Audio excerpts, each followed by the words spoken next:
अच्छा, उनमें एक सवाल है जो ये दुआओं की कबूलियत में क्या राज है? उसका कबूलियत का होना, उसमें बाज़ लोग कहते हैं कि मेरी दुआ कबूल होगी, कोई कहते हैं मेरी दुआ कबूल नहीं हुई, तो इसको क्या राज है? इसको ज़रा थोड़ा एक्सप्लेन करें। औज़ुबिल्लाहि मिनश्शैतानिर्रजीम, बिस्मिल्लाहिर्रहमानिर्रहीम। आप देख रहे हैं वजदान, मन की बात, हारून रशीद के साथ। हमारा जो आज का मौजू है, हमारा आज का सवाल कि जो दुआएं हैं, कौन सी दुआएं कबूल होती हैं, ये कैसे होती हैं, या हमें किस तरह दुआ करनी चाहिए कि कबूल हो। मतलब सवाल यही है, इसको आप बेहतर बना सकते हैं। नवीस साहब,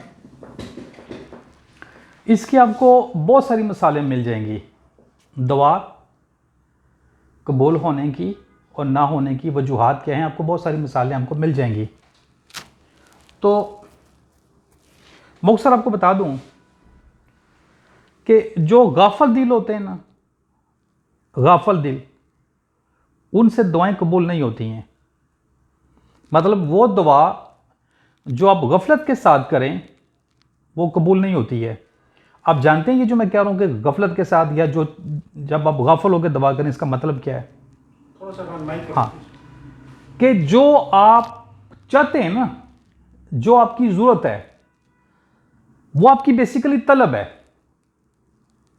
वो तलब में शिद्दत कितनी है, ठीक है, उस तलब की अहमियत और हैसियत आपके लिए कितनी को ज़रूरत है, उसकी ज़रूरत है आपको ना, कि उसके न होने से क्या होगा।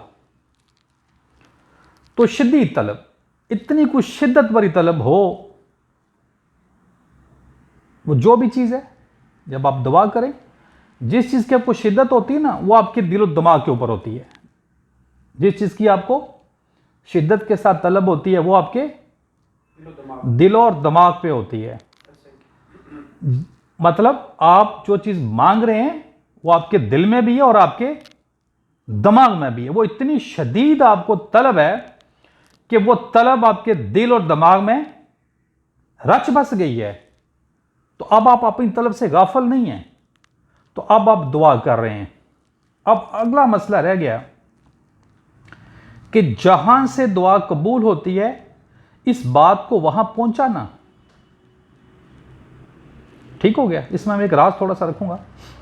तो हम चूंकि रब्बुल आलमीन से मांगते हैं, अब अक्सर हम अपनी तलब हमारे दिलो दिमाग में होती है और शदीद होती है, बड़ी शिद्दत वाली होती है, लेकिन जहां से उस हमारी तलब ने पूरा होना होता है, जहां से वो दुआ कबूल होती है, जिस लेवल से होती है, हमें उसकी डायरेक्शन का नहीं पता होता, हम अपनी बात को वहां तक पहुंचा नहीं पाते।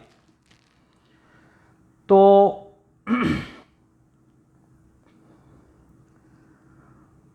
अब एक छोटी सी आपको ना एक मिसाल देता हूं, अपने घर की। अपने घर की, मेरा छोटा एक बेटा है, मेरे माशाल्लाह 3 बेटे हैं, जो मेरा छोटा बेटा है, वो अपनी मां से बात कर रहा है। आपने इस बात में बड़ा गहरा गौर करना है, बड़ा गहरा गौर करना है। वो अपनी मां से कहता है, मामा आज कौन सा दिन है? सुना है आज दुआएं कबूल होती हैं। बच्चे ने अपने अंदाज से कहा, सुनते हैं ना बड़े, कि आज क्या था, पिछले 3-4 दिन पहले शब महराज थी, कुछ था ना इस तरह की। हाँ, शब महराज थी। तो उसकी माँ ने कहा कि बच्चे आज हाँ, आज अगर कोई दुआ करे ना तो वो कबूल होती है। तो वो कहता है, फिर मामा, वो मेरी वाइफ कहती है ना, वो कहता है मामा फिर मैंने ना फिर एक दुआ की है, फिर इंशाल्लाह पूरी होगी, लेकिन तुम ना कुछ कहना पापा को जब आएंगे। उसने कहा, आपने क्या बेटा दुआ मांग ली है? वो कहता है, मामा मैंने, जब पापा रात को आएंगे ना, तो मैंने दुआ मांग ली है, मैंने फिर पापा से शवरमा ही खाना है। और मैं आपको ये बताना चाहता हूँ कि मैं सख्ती से मना किया हुआ बच्चों को शवरमा मैंने मना किया हुआ है, मतलब मैं बिल्कुल भी बिल्ली नहीं लेके दूँ।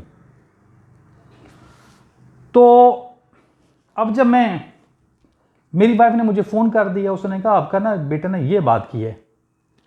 अब जब उसने ये बात कर दी, अब उसने कहाँ बात पहुंचाई है? मामा ने अब तक पहुंचा दी। उसने बेसिकली मुझे बता दी। उसका वो जो दुआ है, वो जो दुआ मांग रहा है ना, अब वो हाथ उठा के नहीं मांग रहा है, उसकी तलब इतनी शदीद है, उसके दिलो दिमाग में है, और दूसरा उसकी डायरेक्शन दुरुस्त है। उसकी डायरेक्शन मैं ही लेके दे सकता हूं ना उसको, तो उसने मुझे दिमाग में और दिल में रखा हुआ है कि जो मैं चाह रहा हूं ना, वो मां नहीं लेके दे सकती।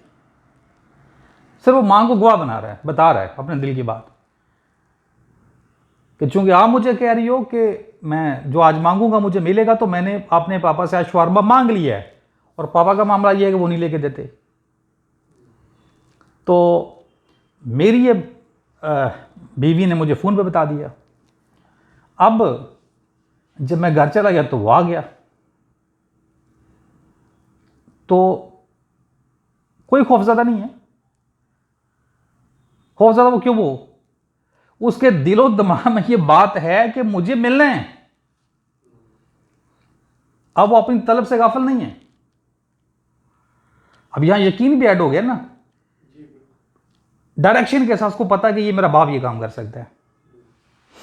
तो कहता है पापा लाओ पैसे, मैंने शौरमा खाना है, टके के साथ। तो मैंने डांट दिया, हालांकि मुझ तक ये बात पहुंच चुकी है, लेकिन मैंने डांट दिया। आपको पता है मैं बड़ी बुरे तरीके से डांटता हूं, तो वो नहीं घबराया। मैंने उसमें से बटवे में से 20 रुपए निकाल के उसको दे दिए। मैं कि जो जाके चिप्स खाओ, चलो।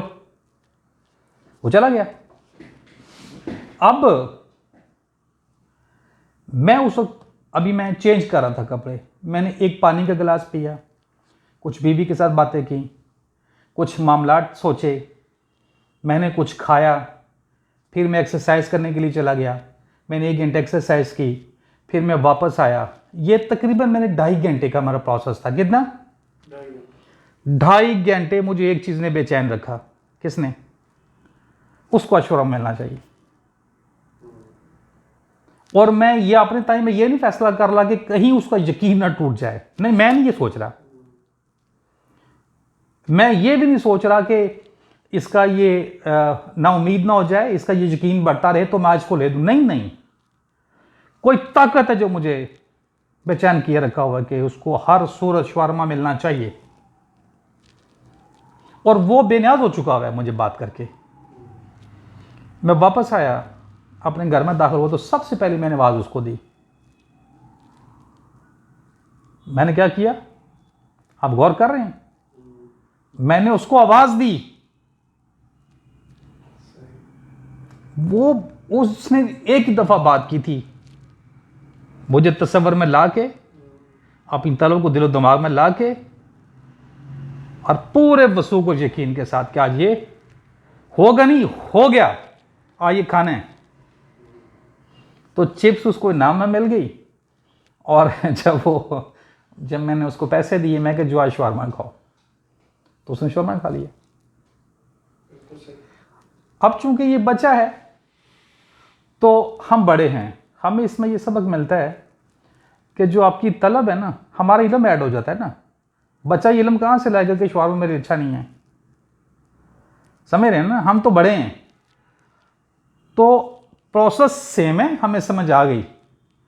अब हमारे पास इल्म भी होता है, जो हमारा ज़ौक़ होता है, शौक़ होता है, जो हमारी तलब होती है, तो इससे पहले कि उसमें शिद्दत पैदा हो, हम उसको शदीद करें, हम पहले अपनी इल्म से जान लें कि उसकी अहमियत और हैसियत क्या है हमारी ज़िंदगियों में, हमारे लिए कितनी की ज़रूरत है, हमारे ख़ानदान के ऊपर, या हमारे माशरे के ऊपर, या मेरे दीन ईमान के ऊपर, या जो मेरा अल्लाह के साथ ताल्लुक़ है, उसमें ये जो मैं मांगने जा रहा हूँ, ये पूरा हो जाने की शक्ल में, पूरा हो जाने की सूरत में क्या मनफी और क्या मस्बत असरात आएंगे, मतलब नेगेटिव और पॉजिटिव रिजल्ट्स क्या आएंगे।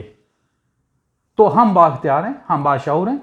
हमें जब भी किसी चीज़ का तकाजा करना है, दुआ करनी है, ख्वाहिश करनी है, या मांगना है, तो हमें अपने इल्म से पहले जांच लेना चाहिए कि वो चीज़ हमारे लिए कितनी ज़रूरत है, और है भी है या नहीं। मतलब तमाम मामलात, हमारे और अल्लाह का ताल्लुक, हमारे और हमारे ख़ानदान वालों का ताल्लुक, दोस्तों का, मुआशरे का, हमारी इस तलब के पूरा हो जाने पे क्या असरात आएंगे। ठीक है, बात लंबी हो गई, मुख्तसर आपको बता दिया। दुआ वो कबूल होती है जो बहुत शदीद हो, आपकी तलब बहुत शदीद हो, आपके दिल और दिमाग में मौजूद हो। जब आप अल्लाह को मुखातब करके वो चीज़ मांगें तो आपकी अल्लाह की डायरेक्शन का भी पता हो और आप अपनी उस दुआ से, उस तलब से भी गाफिल ना हो। मकसद आपको समझ आ गई? जी बिल्कुल। उम्मीद है जी तमाम देखने और सुनने वाले दोस्तों का बहुत शुक्रिया। अगर आपको वीडियो अच्छी लगे तो चैनल को सब्सक्राइब कर लें, इसको लाइक और शेयर कर लें। मकसद से यही है कि ज़्यादा से ज़्यादा लोगों का फ़ायदा हो जाए। अस्सलाम वालेकुम रहमतुल्लाहि व बरकातुहू।